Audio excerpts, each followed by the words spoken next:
Hi, welcome to this Joint Overview and Scrutiny Committee. I'm Councillor James Caston and I'm chairing this meeting today. May I first remind you of some domestic arrangements.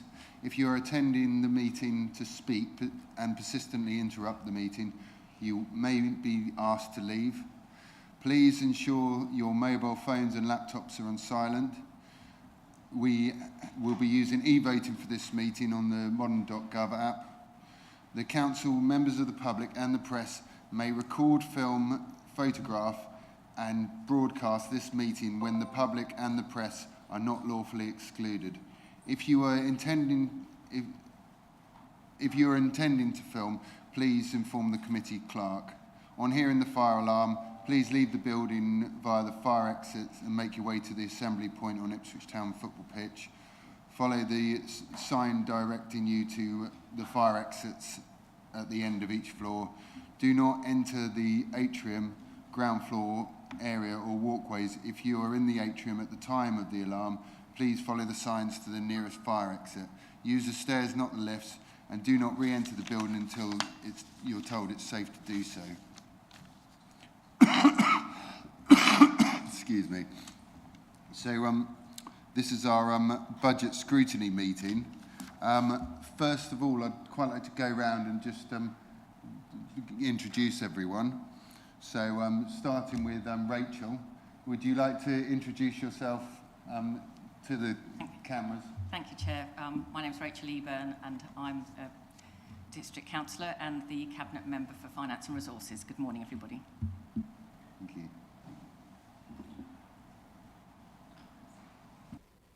Morning, I'm Jenny Smithies. I'm the HRA Finance Business Partner. Good morning, I'm Sean Coulter. I'm the Senior Finance Business Partner for Revenue.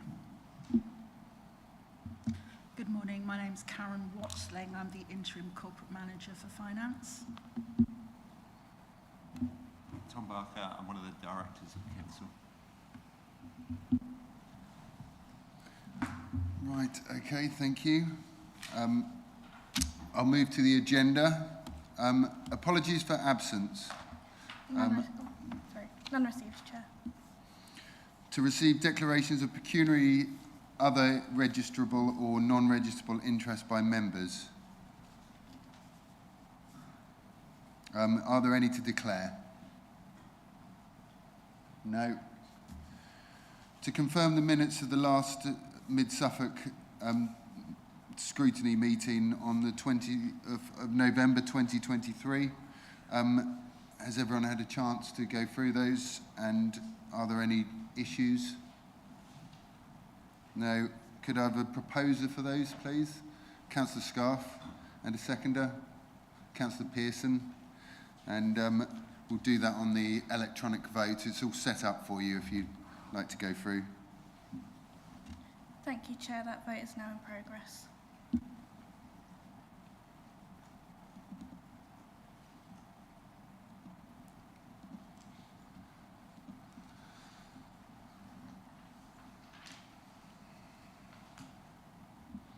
Councillor Piper, can I take your vote verbally, please?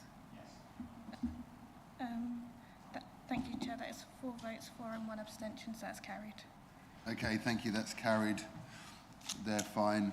So the next, item 4, to receive notifications of petitions in accordance with the Council's petition scheme. None received, Chair. Questions by the public? None received, Chair. Questions by councillors? None received, Chair. Right, so now to the General Fund and Housing Revenue Account, MOS 2305.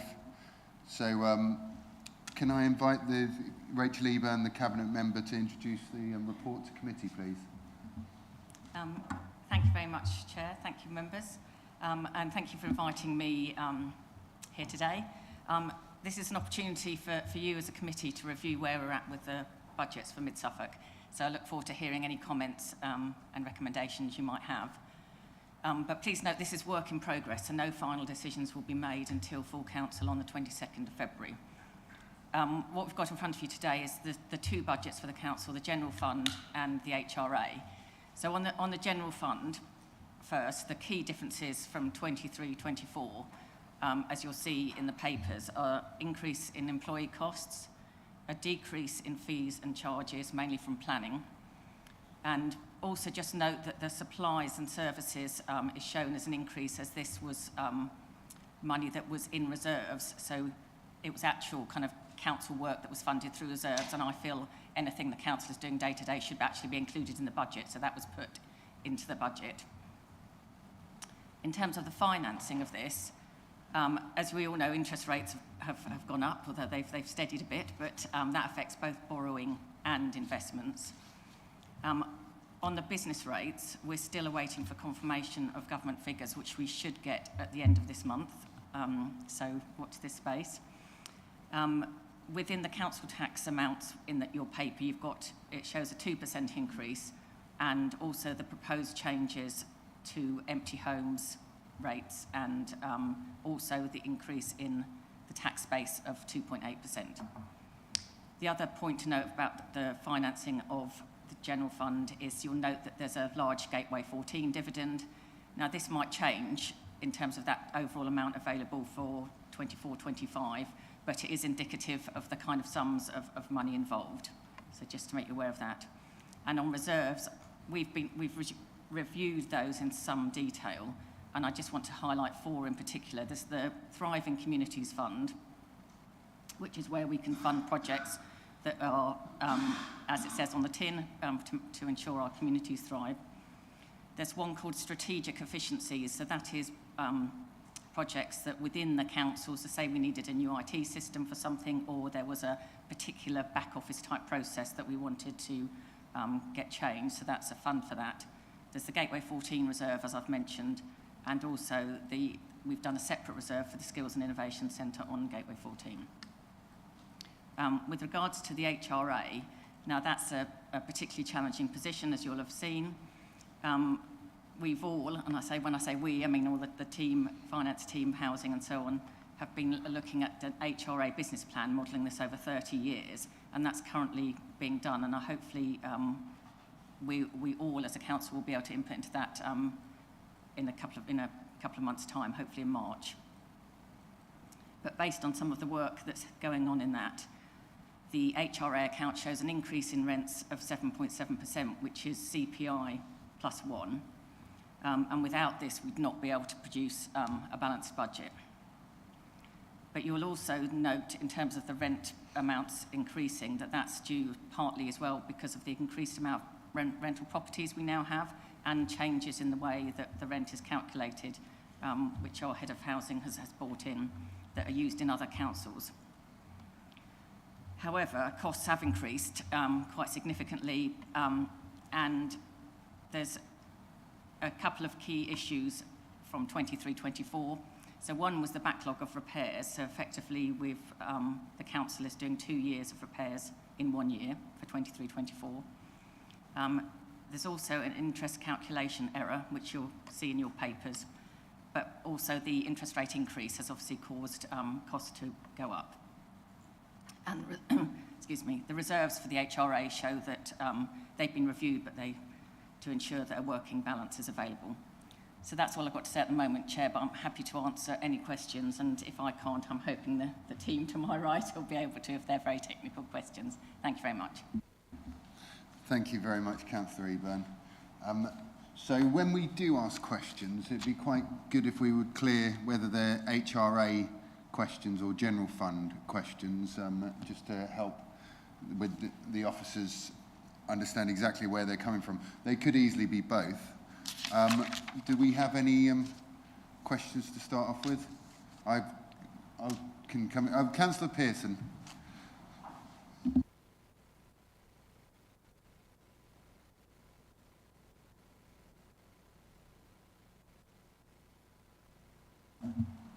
Right. My first question is it's actually a request, but formed as a question. Would it be possible in the future to have the numbers parts of these reports in spreadsheet format as well as PDF? It's easier to work on them.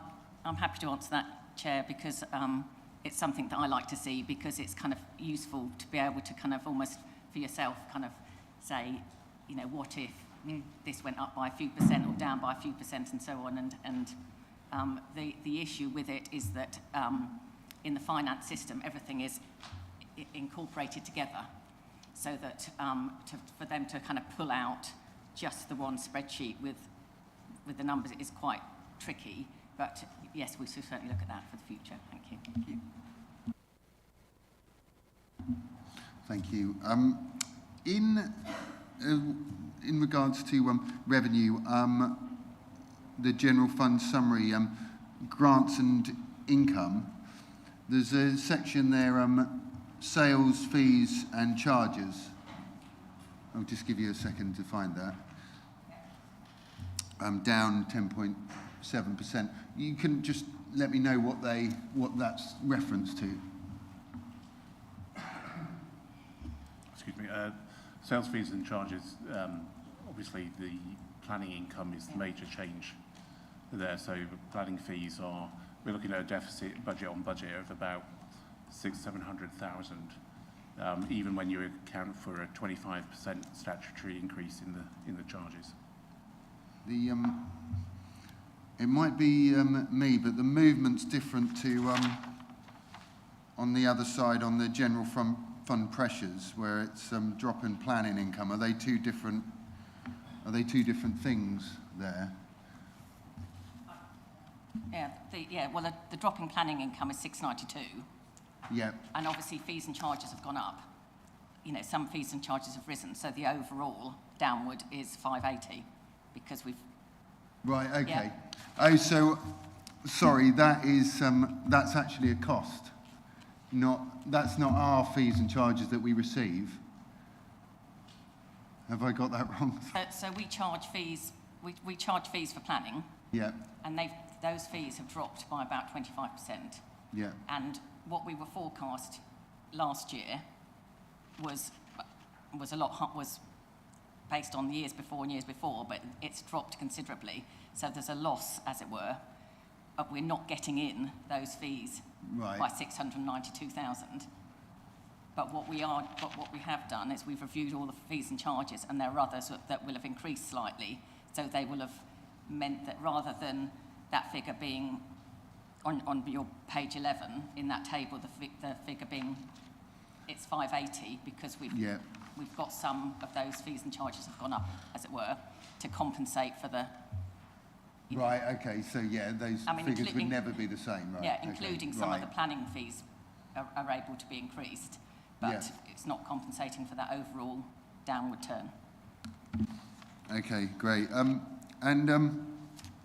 A minimum revenue position. I struggled a little bit with what that was. That's one of my favourites. I might hand you over to Karen on this one. Okay, minimum revenue provision, MRP, is a charge to the revenue budget, which we have to set statutorily. Central government departments, DLUC, say that we have to set this amount aside in our budget. And what it's intended to do, it's a cost to the revenue budget of being able to fund any principal amount of any borrowing we've done in the future. So it only occurs when, for example, when we've actually done some borrowing to fund a capital programme, for example, then we set aside the MRP. That's determined by the MRP policy, which goes up to council each year to be approved by council as part of the Treasury Management Strategy. Right, okay. And that's the charge to the revenue budget, and it's the consequence of the council borrowing. So we know exactly what that was going to be year on year because of our policy. It's a calculation, like most estimates in the budget, based on the policy that council agrees each year, but also an estimate of how much borrowing we're likely to incur in the year ahead. So it's an estimate, it's not a definite, but it's the estimate taking all things into consideration. Okay, thank you. Okay, are there any Councillor Scarf? Chair, I've got 3 questions on the HRA. Would you prefer me to ask them separately or all together? I'm sorry, I was coughing, Councillor Scarf. I didn't hear a word of that. I've got 3 questions on the HRA. would you prefer me to ask them all together or one at a time and get an answer? What would officers like? Would you like it broken up or? Go for it? Okay, Yeah. I'll go for it then. The first one is on the assumption on the right to buy properties. There are an assumption that we will sell 17 properties, and this will contribute to the increase of 2.903. How confident are we, bearing in mind the market conditions, interest rates, etc., that we will achieve that? Is it a conservative estimate for right to buy? It's a question I usually ask at every meeting annually, but I'm concerned obviously that this year in particular, to balance the budget, we need to ensure that we actually reach that figure. So is that figure slightly below what we expect and therefore more realistic, or is it overachieving? That's the first question. The second question, the portfolio holder referred to not only the 7.7% proposed at this moment rent increase, but indicated there were other factors that would increase that income. I wonder if you'd give us a little bit more detail on that so that we know what they are. And then finally, on the unaccounted for 1.96 interest that was found, we're presuming obviously that this will not happen again, but can you give us some assurance as to how you dealt with it and how you would ensure that it doesn't happen again, because that's quite a sum of money. Thank you. Thank you. Through you, Chair, if I may. The assumption of the right to buy, over the past sort of 10, 15 years, right to buys have ranged from kind of 10 a year up to 25. And you can look back, anyone can look at them on the government's website to see how many Mid-Suffolk sold each, were right to buys for Mid-Suffolk each year. So I would say that 17 is probably fairly conservative and fairly sort of average-ish figure, in that there have been years when it's been up to 25, but there's also been years when it's been down to 10. So that's on that point. On the rent increase, an example of other things that have been taken into account are that there is being introduced what's known as any day renting, so that previously at Mid-Suffolk you would have a rent day. So I don't know what day of the week it is, say it's Wednesday, but if you moved in on a Wednesday, you don't pay if you moved in on a Monday, you wouldn't pay your rent until Wednesday. And just by the day you move in, you start paying rent. That accumulative amount across the whole portfolio has led to kind of, increases in rent, and it's a standard process that's used everywhere, really, and we're not quite sure why it hasn't been used here, but that's one of the things, for example, on that front, plus things like, which you'll probably be aware of in this committee, things like voids, shortening void times, so we've got more properties available more quickly, and by doing things like ensuring when we know someone's moving out, to actually go into their place beforehand to see what needs to be done, so you're not waiting too long to do some work, for example. On the issue with the interest rate calculation, that was discovered because of going through the figures with a fine-tooth comb, basically, and within the 30-year business plan, that's a kind of model that's got about 90 kind of sections to it, worksheets as it were, covering absolutely every aspect of the housing revenue account. And it was just by absolutely going through that in detail that it was realised that there was an error there. Although equally one would say, perhaps that should have been, I don't know if that occurred in previous years or whatever, but it is there. But it's also because within that model you can't, that can't now happen, if you know what I mean, because of how that's set up. So we would, not expect anything like that to happen again. And obviously the other bit of that is the actual interest rate increase. So obviously that plays, a big part. And yes, they've slightly gone down, but they're still much higher than anyone was expecting a couple of years ago. Thank you, Chair. Thank you very much. Councillor Pearson. This is a query. This is the first year I've looked at this, so forgive me if I'm being completely dim. But on the HRA budget, you've got a figure for depreciation in there. So does that mean that this isn't a cash budget? It's a P&L budget?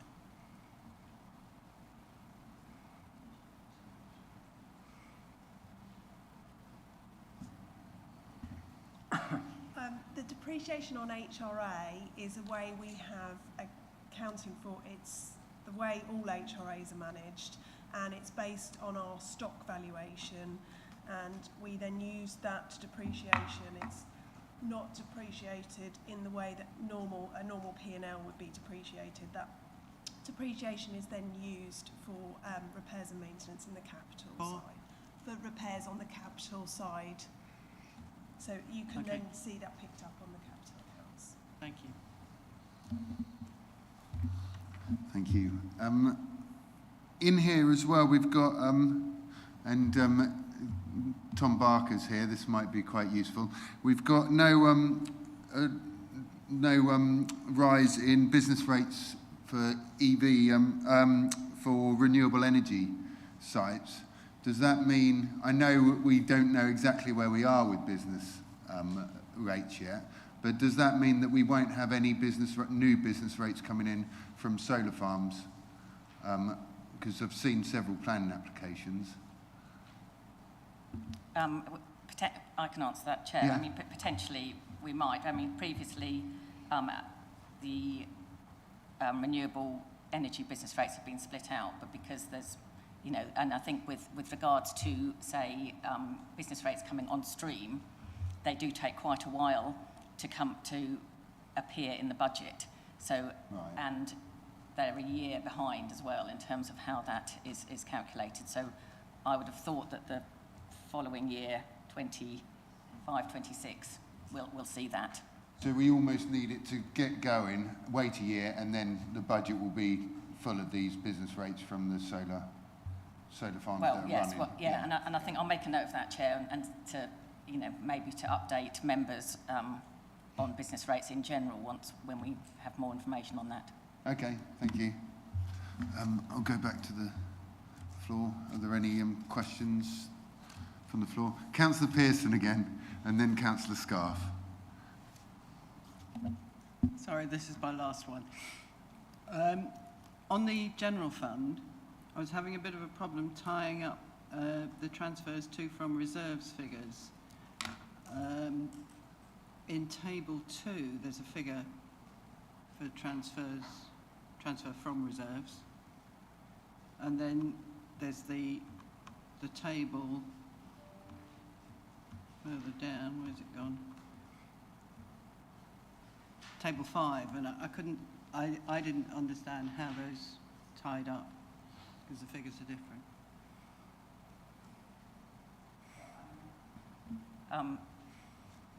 Thank you for that question. This is something that I too have grappled with in terms of trying to add things up via Excel spreadsheets and so on. But I think if you, I can take you through that outside of the meeting, but it's in terms of the reserves on page 15 at table 5. Yeah. When you take out the Gateway 14 dividend and the skills and innovation and a few of the other ones that aren't being used in the general fund, then you get to that figure. Do you? Yes, you do. I have checked it. So, Thank you. and I just, one of my colleagues just wants to add to that. Thanks. Thank you. And Councillor Scarf. Oh, sorry. I was just going to add to the explanation. Some of the reserves are being used to fund capital instead of the revenue budget for next financial year, particularly the Skills and Innovation Centre, and that was approved at Cabinet in December. Thank you. Now, Councillor Scarf. Thank you, Chair. Back to the general fund again then. Obviously, this is another one-year settlement, the 6th in a row, which causes, I think, councils a great deal of disquiet because you can't plan very easily. What steps are this council taking to lobby government to try and get a better funding settlement regime so we've got some certainty in the future?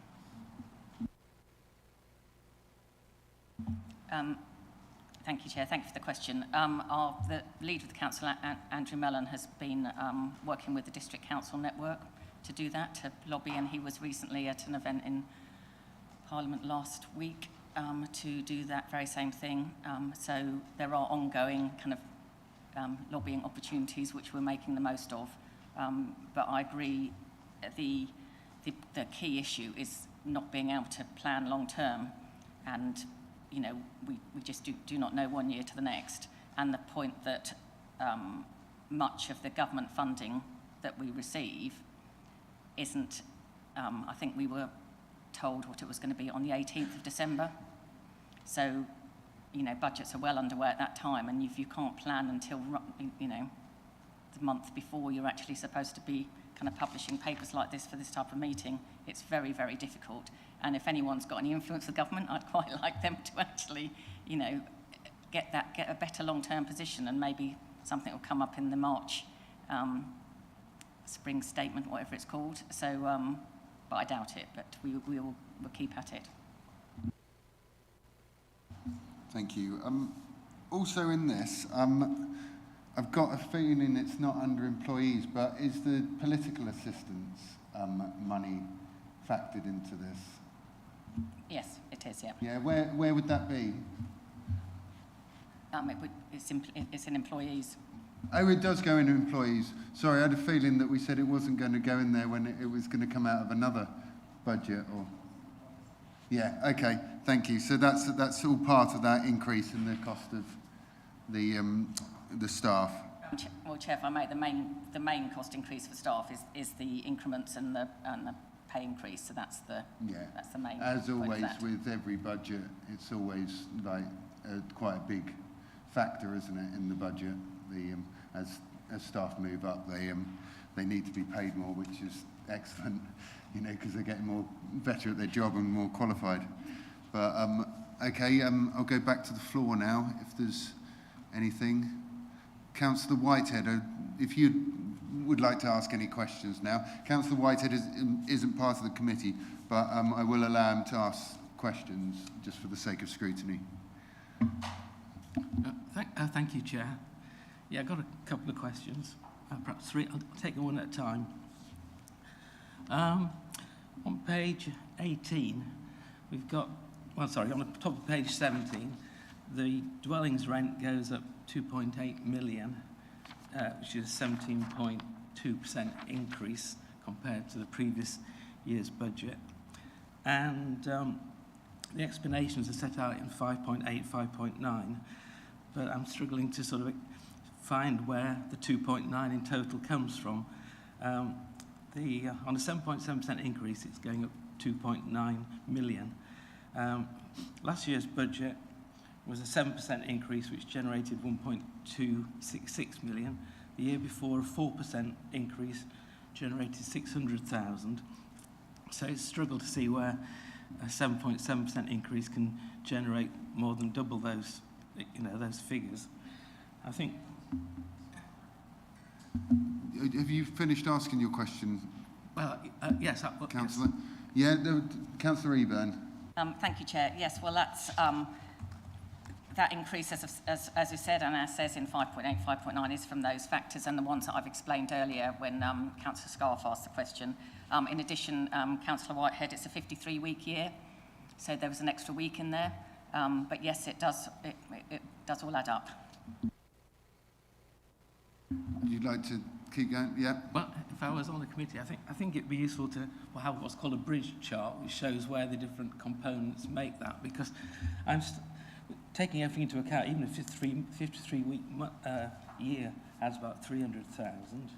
Right to buys takes off about 50,000. Change in voice takes about 32,000. And I still think there's about £1 million figure that I can't justify, unless there's a lot more houses assumed in the next year's budget. Yes, you're correct, Councillor Whitehead. There are a lot more houses in there than there were like the previous year. 86, so I think, isn't it? It's made a big difference. I think it's 86 houses, or something along those lines. But It almost feels like you could do with a blackboard to show exactly what you mean. But a bridging chart, could you just tell me what a bridging chart is? Because it might be a recommendation if it's useful for councillors.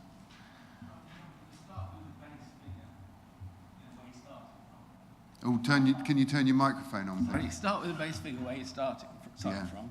You say add perhaps 1.3 million for the rent increase, another small increase for the voids, probably a decrease from right to buys, show where the 53 weeks comes in, and then show where the additional houses come in. No, you're going from A to B in steps. Whereas at the moment we've just got a 2.9 million one step, if you like.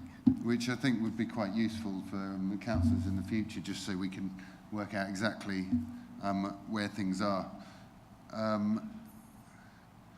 Have you any more questions, Councillor Whitehead? Just a couple more. Yeah, please. I'm surprised the service charges income's up 35.5%. It just seems a large figure off the current year's base, which presumably has had the bulk of the inflation type increases. With the utility costs slowing down and everything, it just seems a high figure, 35%. Thank you, Chair. As Councillor Whitehead will know, service charge isn't the full cost of the service charge on sheltered accommodation, and that's been an issue for many, many years. That's something that's been looked at very closely. And even with that increase, it still won't be covering the costs. Thank you, Chair. Okay, thank you. And the final question relates to the overall increase in interest charges over both the general fund and the HRA. Last year's budget had 4.2 million. This year's budget over the two has 7.5 million. So it's quite a big increase. The Treasury Management Report at the end of September showed 112 million of loans at an average rate of about 3.5%. It generated 3.9 million of interest. So it's difficult to understand how the interest has gone from 3.9 or 4 million up to 7 million, bearing in mind that 77% of the loans mature after 2 years. So 3/4 of the interest is at fixed rates beyond the lifespan of this budget.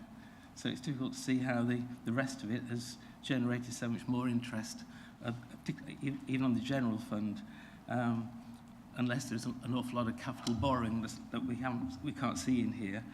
And bearing in mind the Gateway 14 dividends should be bringing cash into the company, into the council, it just seems strange why the interests have gone up so much. Thank you, Chair. Thank you, Councillor Whitehead, for that. You'll know very well, Councillor Whitehead, that we've got a very large amount of short-term borrowing at Mid-Suffolk. In fact, on the HRA, I think there's 32 million pounds of short-term borrowing, and the interest rate on that has obviously gone up and is around 5.something% at the moment. So that's a big impact. The longer-term borrowing, as they say, is at lower rates, but the short-term is at a much higher rate. Plus, also, when we borrow internally, so even, for example, on the general fund with the Gateway 14 income, if there was a project that was kind of borrowing via internal, we've still got to charge a rate of interest, and we would have to charge the rate of interest that is, whatever it is at the moment, 5.25. So that adds considerably, and that's one of the things about council, finances, as you'll know well. It's there are particular rules that governments say that we have to stick to, and so that's the rationale. I don't know if one of my colleagues wants to add anything to that.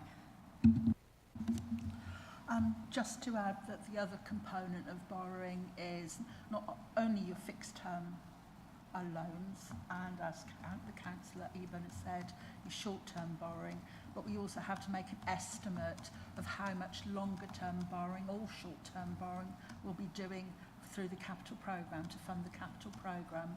So again, we don't have a crystal ball, obviously, in February of how much capital expenditure we're likely to spend during the financial year, but we have to take a reasonable assumption of how much we would need to go out in order to finance the capital programme. And if I could just come back on that, obviously interest rates, 2 years ago were much lower prior to the a particular event in September 2 years ago. But so at the time, no one was forecasting interest rates were going to be over 5%. So it's even when we get advice from our Treasury advisors, it's very difficult to actually, as you'll know, Councillor Whitehead, very difficult to actually forecast what the interest rate will be going forward and make provision for that. Thank you. Yeah, well, thank you for those answers. I think it's difficult to really see the whole picture without seeing the capital budget and seeing where the pressures are from there. So look forward to seeing that in due course. And I think we're getting towards the end of questions now, but I will ask a scrutiny cliche. How does this budget align with the long-term plans of the council? Are we carrying on in the direction that we need to be, or do you think there's trouble ahead? And please, Councillor Eburn. I think a couple of things in terms of longer term in general. We have no idea what government funding will be, and so we need to ensure that we have got a robust, sensible financial management out for the next 10 years, and by using the resources, and by resources I mean the people, the places, as well as the finances in terms of how we meet that. With regards to the new administration's priorities, that's something that obviously we'll be discussing in probably more detail at the next stage of the budget. Suffice to say that we have got great ambitions with various things that we want to achieve within our priorities, but from a day-to-day perspective, this budget does meet that day-to-day. One of the things I would like to say is that, we want to have the discussion with yourself, Chair, and the Vice Chair for next year, is that we very much want to start the budget process much earlier and get much more involvement from all councillors, because just to suddenly put a load of figures in front of you, a month before we're going to be approving, yes, I agree you had the assumptions discussion before, but I think it would be much more helpful to have that more rounded discussion earlier, and we as an administration had discussions with the leaders of the two opposition groups to get some input from them, but we would really like to see going forward that we do budget discussions much earlier in the process. Thank you. Yeah, thank you, Councillor Eburn. We did have the assumptions meeting, but it still feels like there's not a lot of time before this has to go to full council, and it's I don't know whether you can ever sort of take the stress that, well, for you it must be very stressful. As a scrutiny chairman, it's quite stressful, because you're sort of thinking, this has got to be done, we've got to get this through, and if there's any problems, they need to be sorted out before that meeting. So I can't imagine what it's like for the portfolio holder. But no, that's great. So, Councillor Rowe, a question. I've got a couple of questions, which kind of one about just being new to council, so not knowing quite how it works, and one about kind of how papers are laid out, is why I've left them to the end. One, it would be helpful if there was a bit of explanation for kind of, because brackets are used in lots of tables, and to kind of make information more accessible to kind of wider public, it'd be useful, so you wouldn't need to have some sort of accountancy knowledge to be able to see, kind of easily understand the tables, because brackets wouldn't necessarily be as easy to understand, for example, for general public. And the second bit, which I'm not entirely sure of, is kind of with the discrepancy of the interest rates, quite how the auditing side of stuff works, because presumably that's sort of thing which would be picked up by auditors. But I've also kind of heard that there's a national approach. So could I have a bit more information, as I'm new and don't know? Thank you. Thanks, Chair. Thank you, Councillor Rowe, for your questions. Firstly, yes, I agree. It's with regards to how the accounts work in terms of, in council accounts, if it's got brackets around it, that's actually a positive. Whereas if you were in a business, you would be really worried if you had big figures with brackets around them. So, and I agree. I think it's helpful to kind of put in a footnote somewhere saying, this is how the numbers, or even, some kind of not quite glossary, but something like that explaining this is how council accounts work. I mean, it's hard enough for us, let alone anybody in the public trying to look at it and assess it. And even some of the questions like minimum revenue provision and things like that. I mean, what on earth does that mean to anybody? So, yes, no, that's, any more explanation to get people to understand it and read it would be good. With regards to audit,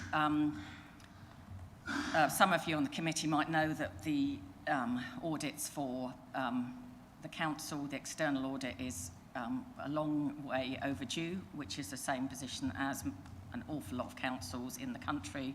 And in fact, I think councils' accounts get bounced for NHS accounts, for example.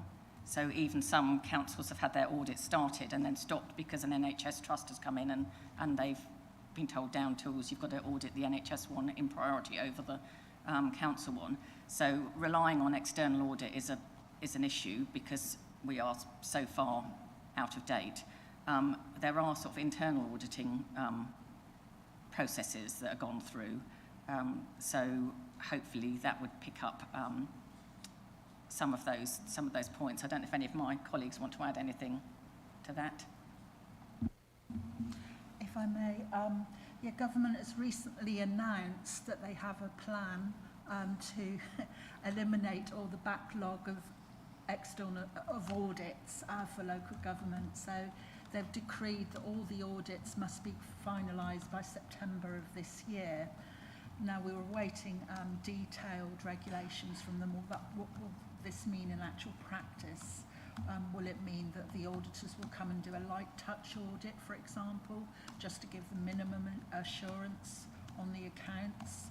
But the national picture is such that government feels that they have to intervene in order to get the backlog of audits done. And for these two councils, for your council, the last audit was 2019-20. So we have 3 years of backdated audits to do, as well as closing the current financial year, 2023-24. Could I just follow on? And so who does the external audit for the council? It's Ernst & Young, Chair, who do an awful lot of council.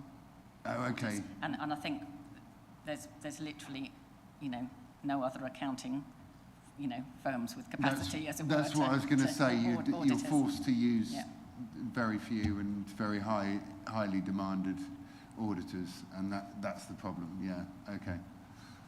All right. Thank you, Councillor Whitehead. I've put another question, if that's allowed, Chair. Yeah, please. In the November assumptions brought to ONS, the assumption was that the zero change in council tax, whereas this one here is a 2% increase.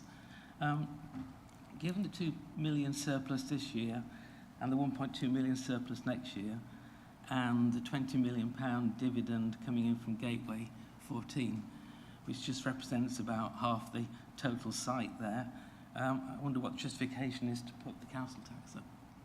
I think that might be a bit more political than scrutiny.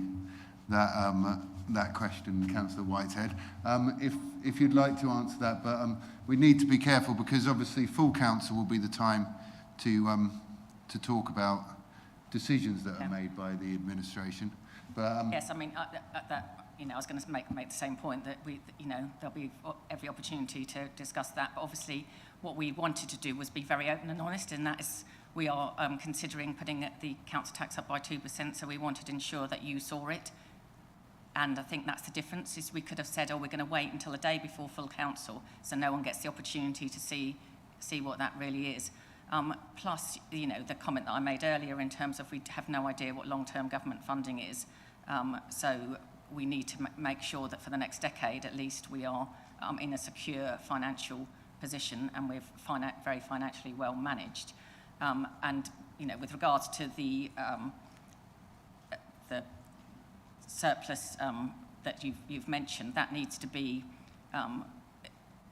spent within our communities on particular projects and so on that our communities have asked for, and including the Gateway 14 funding, and that is not for the day-to-day budget and day-to-day funding of staff. Councillor Whitehead. Okay, right. A scrutiny I question, accept please. that. So, a non-political question, final one.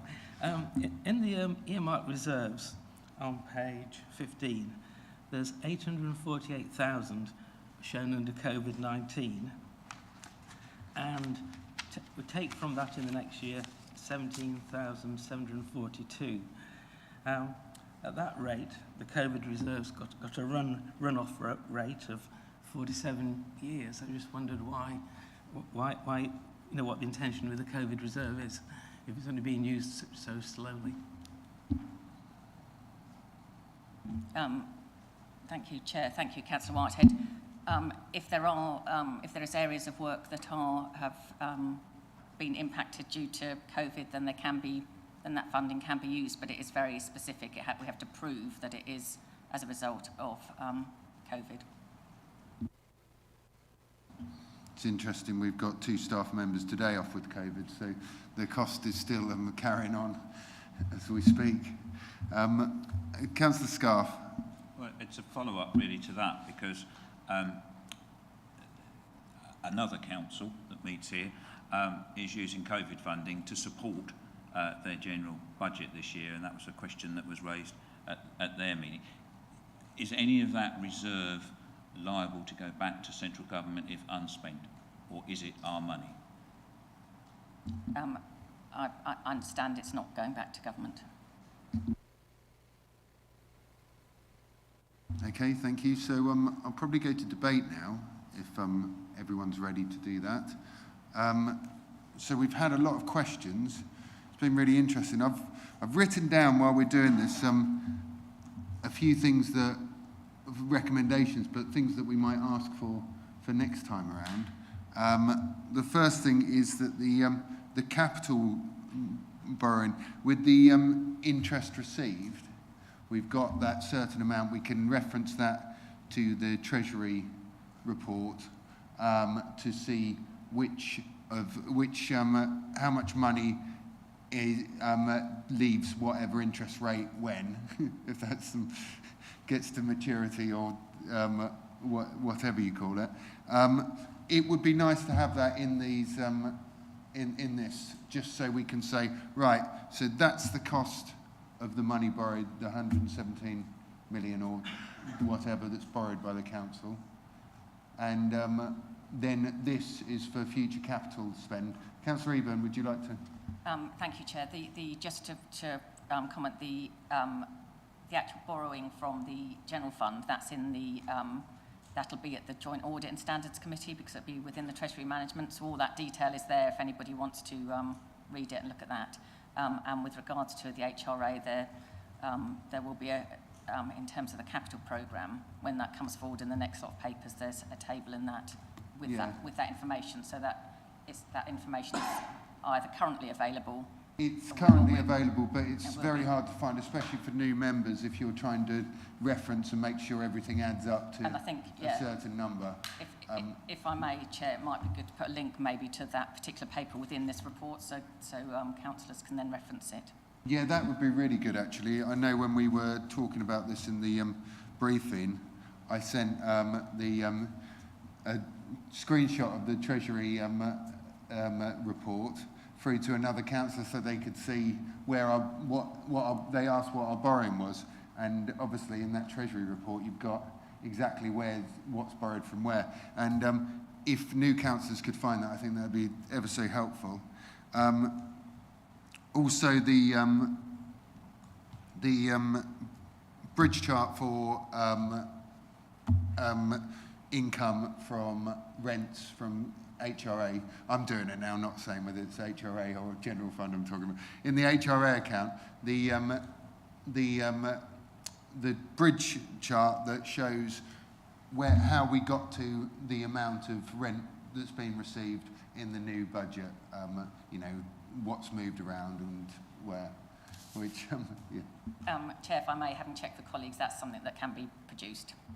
Yeah, okay, thank you. Councillor Rowe was saying about more graphics and things just to make these more accessible for people. I think that is, I think with graphics, I think you can, you could maybe use them a little bit more. I think previously we've had like pie charts of where incomes come from and everything like that. And I might see that when I get the actual full council report as normal. And this has been a very good, like, cut down, streamlined paper for this scrutiny committee. But they are useful. And the other thing I wrote down was external auditing, which I don't think we can do a lot about, but it does strike me as it's so important for that external audit that we can't seem to be able to find someone to do. Because to think that they haven't been done for 3 years really does worry me, but there's nothing that can be done about that. But I wrote it down anyway, so I just thought I'd share that with you. Would anyone else like to talk on this? Councillor Scarf. Yeah, I mean, we've talked about the fact that obviously the council has a lot of new members, and even for those members who've been on the council, budgets are not necessarily our speciality. So I think as much information that we can have would be good, as much information that the public could understand, which Councillor Rowe mentioned, would be really good. Perhaps for the budget papers that come to council, we can have some more detail about the service charges and the impacts there as well. One recommendation, and I know that we're already doing it because we've had the answer today, but I think we should continue as a council to recognise that we've got to lobby central government for more than a one-year funding settlement at the time. I know it's an issue for all councils, but unless we really lobby, I don't think we'll achieve anything. And I wonder whether there's any benefit in actually lobbying our members of parliament as well, rather than direct to government and put pressure on them, because they must be getting pressure from all local authorities across Suffolk. I think, you know, it's a disgraceful thing to expect you to have a one-year funding settlement. It gives no security at all, and it's the 6th in a row. And speaking as a member who's been longer serving, we were used to a number of funding years settlements coming out, so that can inform the medium-term financial strategy and all sorts of things. Yes, totally agree, Councillor Scarf. I was actually, without name dropping, I was at a lunch with the Chancellor of the Exchequer, and that exact question was asked of him, and there wasn't a clear answer on getting funding then. But I think, I totally agree. I think that we do need to lobby in some way, or do what we can to try and get that, because that's a problem every single year, isn't it? Any other comments to be made? So we got to we've got to think about what we're going to say about this. Does anyone have any other recommendations they want to put in? Councillor Pearson. Only to add in, Councillor Rowe said about charts, but also a glossary of accounting information. Sorry, could you say that again? A glossary or some information about accounting terms. Yeah, okay, yeah, we'll put that down. What we could do is, whether we need to actually make these recommendations, or whether the fact that we've discussed it in this meeting is enough for the officers to take that away with them. I don't know. Councillor Carter. Just regarding the accessibility of information, to make this more easy for individuals with object permanence, we have certain products like Gateway 14 in several different charts. You have other ones. If you had a single chart with that project, with all the information regarding that project, if it's something that's mentioned multiple times, if that is then specified as one single chart and then another one for a different chart, it would make it a lot easier, because when you have objects of permanence, you can read something, read a figure, see it again, and it's completely overwritten by what's written there. So it certainly would make it more accessible for other individuals as well to understand and read. Is that when they duplicate to show you like well, you've got the table and then you've got further the main pressures and things in the next table? Is that? Yes. Yeah. So that you, if you could, if there's some way of showing that those numbers were the same numbers as well, yes. You know, to carry them over, that they've been taken through. I don't know quite how that's done, but yeah. Certainly for an individual like myself, this calculator, so I got that, and it's like. Yeah, I know. Not very easy. Yeah, it's if it's the same number, sometimes you're adding them together, and you think, well, that doesn't work out. The let me just have a look at the recommendation on this.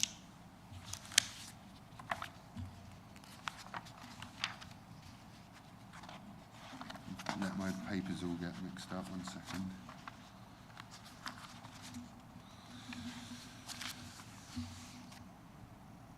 Right, so this is for noting. If we do we need a proposer for noting this?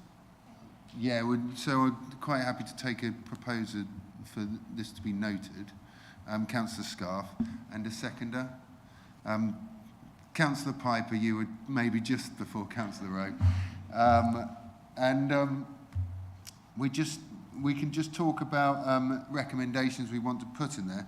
I think we do want to have a recommendation saying that we need more information for the capital, for the interest receivable that we talked about earlier, where that interest has come from,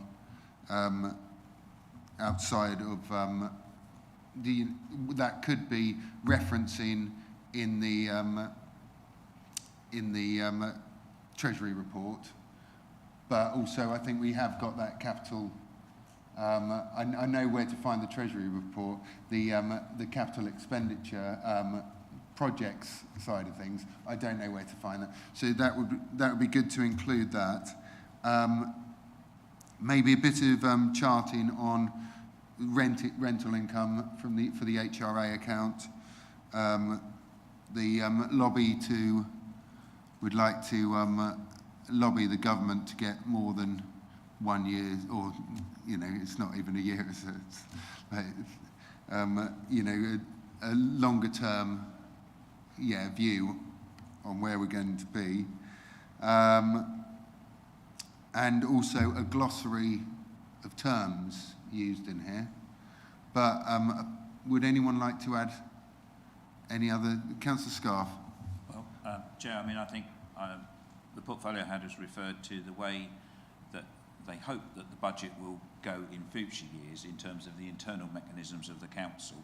And from a scrutiny process, I think that's to be welcomed. So I think we should welcome that new approach moving forward with the budget setting process.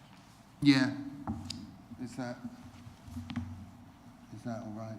Did you get those all? Yeah, we can sit down and look at those if you like. What we can do is, if there's no other further recommendations anyone wants to put, what we'll do is we'll have a short break. Thank you very much, officers. You can go now, and I'll sit down and we'll work through these, and then we'll vote on them when we get back. So yeah, thank you very much. We'll have a short. Well, I don't know. Let's have a 10-minute break. Thank you.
Thank you very much for your patience. We've had a look at recommendations.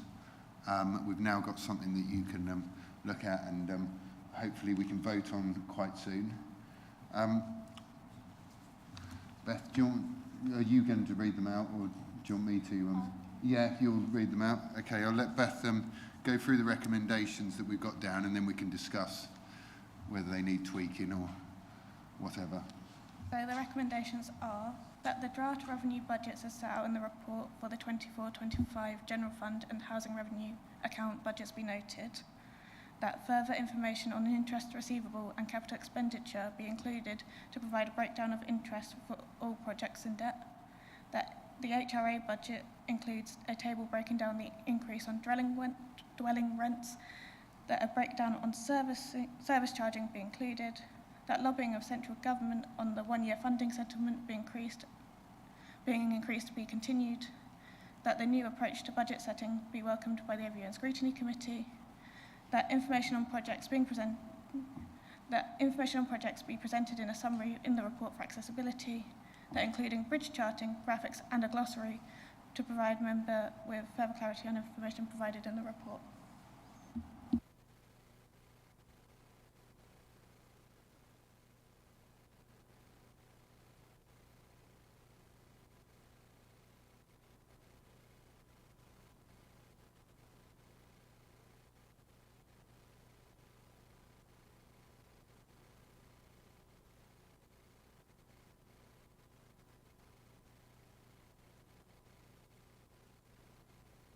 Thank you, Chair. That vote is now in progress.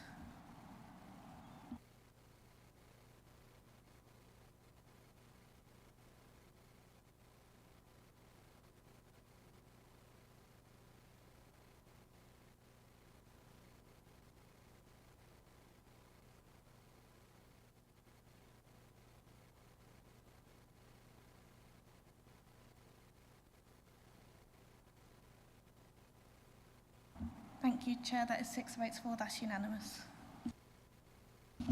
Thank you very much. That's unanimous. So that's carried. Thank you, everyone. And thank you, Councillor Eburn, for that was a really good session there. Some good answers. Right. So we go to item 8, MOS 2306. Forthcoming decisions list. Do members have any comments on that? No. Thank you very much. So the next one is the action tracker, MOS 2307, Review and Scrutiny Committee action tracker. Do members have any comments on that? Do you want a few minutes just to? I'll give you a little while just to go through that.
Oh, Councillor Scarf.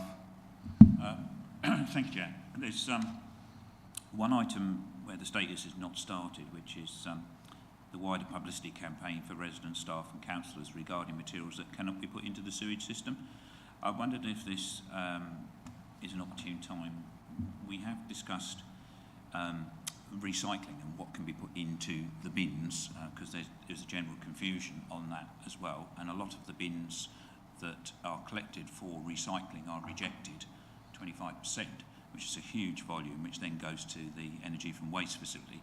Whether we have the opportunity to combine those two and use our mail out for the council tax to put in such a leaflet, whether that was feasible or not, or perhaps that could be explored, because I feel that that's an opportunity where we're emailing out to every household, and we might be able to do that and the recycling reminder, because it is confusing. Some items are obviously put in deliberately, but other items are very, like coffee cups and things like that, you know. Whether that might be an idea. Yeah, I think that's a very good idea. I'm not quite sure what the mechanism is for putting that in, and with Alicia not here, I think maybe we can. That was on the action tracker for the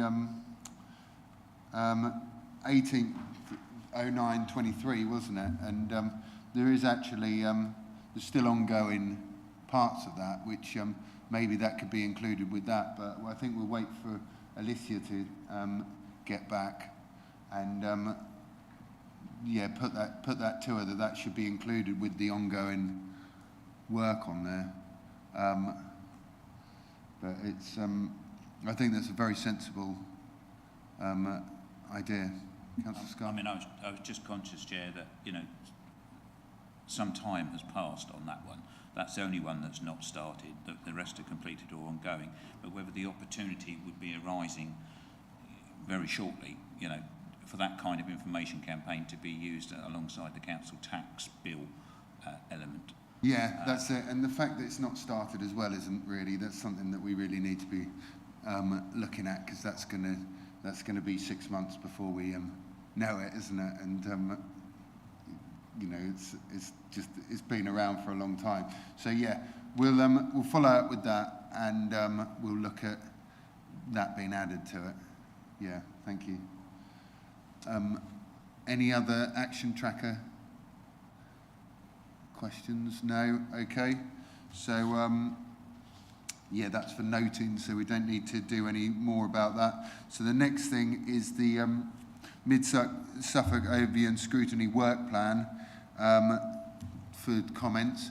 What I'll do is I'll give you a bit of time to have a look at that as well. I'm sorry if you've already looked at it, but just give members a bit of time just to see if there's anything in there that stands out.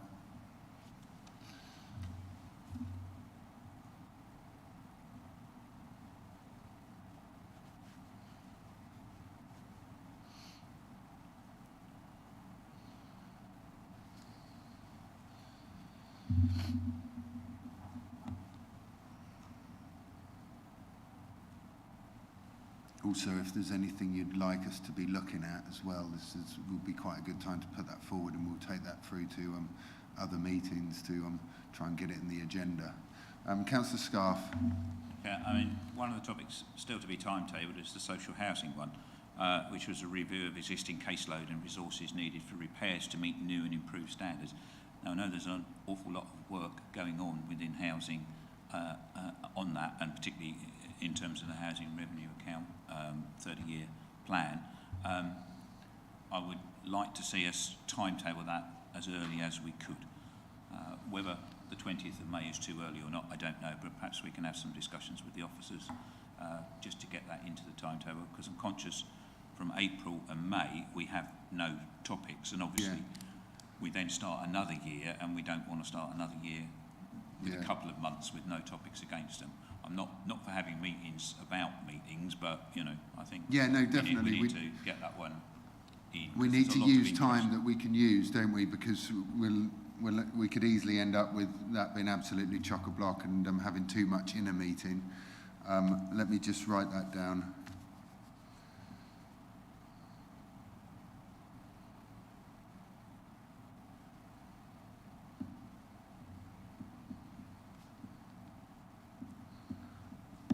Councillor Rowe. I was wondering whether it touches on lots of things, and we mentioned it today about having the glossary and making things more readable, but there's whether it's worth having a look at kind of our communications and how an accessibility of communications at this panel, given what has happened in the past and what we've raised in what has been raised in a few different places. So would that be communication between officers and councillors, or the public, or generally all communication? With the public, I'd say. With the public, yeah. Yeah. Which I think is a very good sort of topic to look about, accessibility. Let me put that down, and that's something that we'll talk about in our chairman's briefings.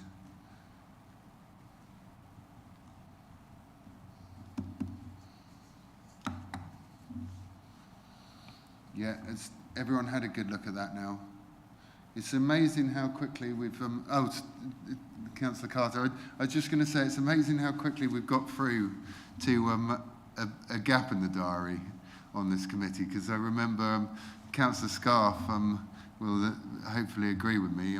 We started off and it was absolutely chock-a-block for a long time, and I thought, how are we going to fit any work into there? And we've sort of come out the other side, and we've got a bit of a gap, not too many months away, which is interesting. Councillor Carter. Thank you. Regarding the accessibility and communications, we could also look at internal as well regarding communication.